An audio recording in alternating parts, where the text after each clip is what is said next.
Assalamualaikum warahmatullahi wabarakatuh. Apa kabar anak soleh soleha? Semoga pagi hari ini anak soleh soleha dalam keadaan sehat, penuh ceria dan semangat belajar. Hari ini ibu akan bercerita tentang kisah Nabi Soleh. Disimak ya. Nabi dan para Rasul Allah sejumlah 25. Salah satunya Nabi Soleh, yaitu urutan Nabi yang kelima. Nabi Soleh keturunan keenam dari Nabi Nuh. Nabi Soleh lahir di antara kaum Samud. Kaum Samud hidupnya berkemakmuran. Mereka tinggal di tanah yang subur. Peternakan mereka gemuk dan beranak banyak. Bangunan rumah mereka besar dan megah. Kemakmuran membuat kaum Samud melupakan Allah. Kaum Samud tidak bersyukur kepada Allah, bahkan mereka menyembah berhala. Oleh karena itu, Allah mengutus Nabi Soleh untuk mengingatkan kaum Samud supaya menyembah kepada Allah dan bersyukur kepada Allah. Nabi Soleh mengingatkan mereka bahwa Allah lah yang telah memberikan kemakmuran kepada mereka. Jika mereka tidak beriman kepada Allah, maka Allah akan menimpa azab kepada mereka. Namun apa yang terjadi? Kaum Samud tidak menerima seruan Nabi Soleh. Bahkan kaum Samud menolak secara terang-terangan seruan tersebut. Akan tetapi Nabi Soleh selalu berusaha tidak menyerah, tetap berdakwah untuk kaumnya. Lihatlah bangunan sejarah pada zaman kaum Samud, yaitu disebut Madain Saleh. Madain Saleh terletak di kota Madinah, wilayah Hijaz, Arab Saudi. Pada saat itu, kaum Samud mempunyai pengetahuan yang sangat luar biasa, yaitu arsitektur seni pahatan yang sangat luar biasa. Mereka membuat rumah yang megah, bahkan mereka membuat pemakaman dan rumah untuk menyembah berhala. Bangunan tersebut hingga sekarang masih ada. Pada suatu hari, kaum Samud mendatangi Nabi Soleh. Kaum Samud meminta kepada Nabi Soleh untuk membuktikan keagungan Tuhannya.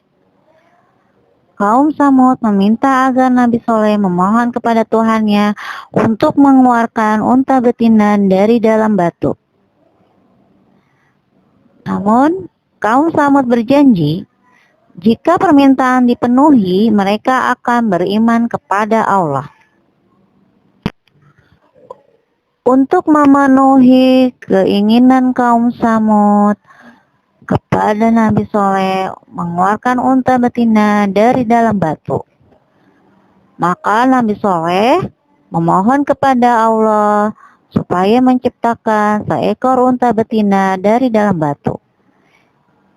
Tidak lama kemudian, Allah menciptakan seekor unta betina yang sedang mengandung keluar dari batu besar. Kaum Samud terperanggah, terkejut. Wah, mustahil. Kaum Samud tidak percaya melihat kejadian itu. Beberapa di antara mereka akhirnya beriman kepada Allah. Namun sebagian di antara mereka tidak beriman kepada Allah. Mereka mengingkari janjinya. Unta betina yang keluar dari batu besar dimanfaatkan oleh kaum Samud. Kaum Samud memerah air susu unta betina tersebut. Air susu unta betina itu tidak akan pernah habis walaupun semua orang memanfaatkannya. Sebagian kaum Samud ketika melihat kawan-kawannya sedang memerah air susu unta betina, mereka merasa benci dan dengki. Maka mereka membunuh unta betina tersebut. Mereka berkata, "Wahai Soleh, untamu telah kami bunuh. Coba datangkan azab yang dapat menimpa kami, seperti yang telah kamu katakan. Nabi Soleh berkata, wahai kaumku, sungguh aku telah menyampaikan amanat Tuhanku kepada kalian. Aku telah menasihati kalian, akan tetapi kalian tidak mempercayai aku. Ingatlah, azab Allah akan menimpa kalian. Pada suatu hari, atas perintah Allah, Nabi Soleh beserta pengikutnya meninggalkan kaum Samud. Ketika itu, Allah menimpakan azab kepada kaum Samud berupa gempa bumi yang dahsyat, di mana bangunan rumah mereka yang megah dan besar, ternak mereka yang gemuk, tanah mereka yang subur habis rata oleh gempa. Mereka berlari-lari ke sana kemari sambil berteriak, tolong, tolong, tolong. Namun tidak ada yang bisa membantunya. Kuasa Allah sehingga kaum Samud akhirnya mati bergelimpangan. Selanjutnya kita akan membahas tentang hikmah kisah Nabi Soleh. Apa sih hikmah kisah Nabi Soleh? Nah, sebelum ceritanya tersebut, Nabi Soleh adalah seorang yang pemberani. Nah, kita ambil dari pemberaninya itu ya. Oke, hikmah dari kisah Nabi Soleh yaitu pertama, berani berbuat baik dengan segala hal. Jadi anak bu guru harus berani berbuat baik dalam segala hal. Contohnya nih, anak soleh soleha berani misalkan di dalam kelas berani bertanya kepada guru, misalkan pelajaran apa yang tidak mengerti, tunjuk tangan ya. Jadi harus berani bertanya supaya pelajaran yang anak bu guru tidak paham akan paham. Jadi harus berani bertanya. Terus selanjutnya apa lagi? Berani berkata. Contohnya di dalam kelas misalkan kawan-kawannya itu sedang bercanda saat belajar. Nah, jadi anak bu guru menegurnya nih, jangan berisik karena sedang belajar. Nah, baik itu dalam kelas atau di perpustakaan. Apalagi di perpustakaan tidak boleh berisik karena tempat untuk membaca buku. Nah, sekarang kedua, tidak berputus asa untuk mengajak kebaikan. Nih contohnya anak bu guru yang anak soleh-soleha, misalnya ngajak kebaikan, temennya sedang bermain. Nah, terus anak bu guru yang soleh-soleha pergi ngaji. Nah, ngajak temannya, yuk kita ngaji yuk. Ya pada main mendingan ngaji. Nah, itulah mengajak teman dengan kebaikan, tidak putus asa. Maksudnya walaupun temannya tidak mau ngaji, terus mengajak ya, seperti Nabi Soleh terus berdakwah kepada kaum Samud. Terus yang ketiga, berani mengajak teman untuk berbuat baik. Nah, contohnya berani mengajak apa ya? Misalkan di kelas itu nih tentang waktu zuhur nih biasanya. Nah, ketika ambil air wudhu itu kan ngantri tuh teman-temannya pasti bermain ya. Nah, kalian anak soleha harus mengajak temannya, ayo kita berwudhu karena sudah masuk waktu sholat. Nah, berani mengajak teman untuk berbuat baik ya, daripada main mendingan kita mengantri wudhu. Nah, yang keempat, terus berusaha dan berdoa kepada Allah agar diberi kebaikan. Contohnya nih anak bu guru kan suka ngapalin tahfiz nih. Nah, tahfiz itu kan suratnya panjang-panjang tuh ya.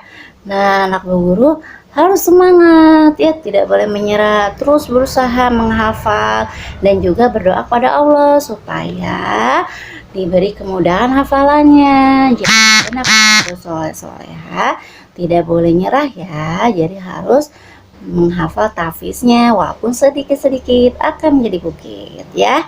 Nah, yang kelima yaitu tidak merusak ciptaan Allah. Contohnya apa ya tidak merusak ciptaan Allah? Yaitu misalkan sekeliling kita nih ada hutan ya, misalkan tidak menebang pohon liar sembarangan nih ya, akibatnya apa? Merugikan kita sendiri, banjir ya, tanah longsor ya, itu akibatnya merusak ciptaan Allah. Misalkan taman-taman ada bunga-bunga atau rumput-rumput diinjak-injak, itu tidak boleh ya, karena akan merusak keindahan ya. Nah, terus apalagi misalkan seperti hewan liar nih, diburu secara liar, nah itu tidak boleh, karena hewan itu juga seperti manusia, pengen hidup bebas ya, mereka juga pengen hidup bebas, merasakan alam ya. Oke, itulah hikmah dari kisah Nabi Soleh. Jadi sikap berani untuk anak soleh-soleha apa tadi? Yaitu berani bertanya, berani berkata sesuatu kepada teman ya, bertanya jika ada pelajaran yang kurang paham, maka hendaklah bertanya sama bu guru, jadi supaya pelajaran tersebut paham. Terus berani menegur teman yang ketika teman berbuat salah. Oke anak bu guru yang saleh-saleha, sampai di sini pelajaran PA dari ibu guru. Semoga bermanfaat ya sayang ya. Oke, Bu Guru akan berikan tugas soal latihan yang di halaman 102 sampai 104. Selamat mengerjakan. Terima kasih. Assalamualaikum warahmatullahi wabarakatuh.